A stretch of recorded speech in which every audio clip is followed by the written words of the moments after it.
Tombol yang viral tu dah ada kat Semban ni. Kat sini semua godang-godang. Ni lah yang paling I nak try. Bossa Bona teh ais boleh ni. Share 5 to 6 pack.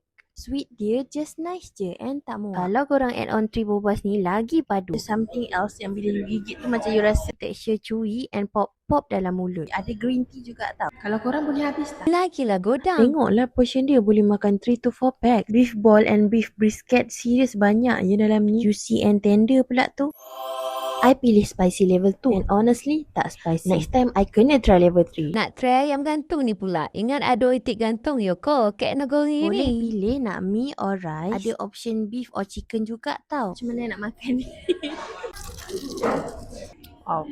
Boleh gunting lah guys. Berianya aku makan macam tu. Ayam gunting. I pilih spicy level 2. It's not that spicy guys. Pedas manja je. Ada hint of chili oil. Sup dia light je tapi flavorful. Peminat tom yum dan pedas kumpul sini. Actually I tak makan tom yum tau guys. Tapi creamy tom yum ni surprisingly ngam pula. Rasa dia creamy, pedas and ada hint of curry. Oh pedas. Pedas.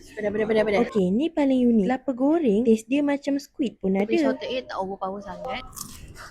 Korang tolonglah try kangkung crispy ni. I merayu sangat-sangat. Sedap weh. Golden fish cake ni pula memang good combination bila dip dengan sos dia. Sebelum balik, cuci dah mulut dulu. Pulut mangga but make it bingsu. Interesting kan? Overall memang puas hati. Anyway, outlet ni baru je open. Kalau nak tahu kat mana? Dekat sini lah. Dekat Seremban Gateway je. Korang save video ni, okay?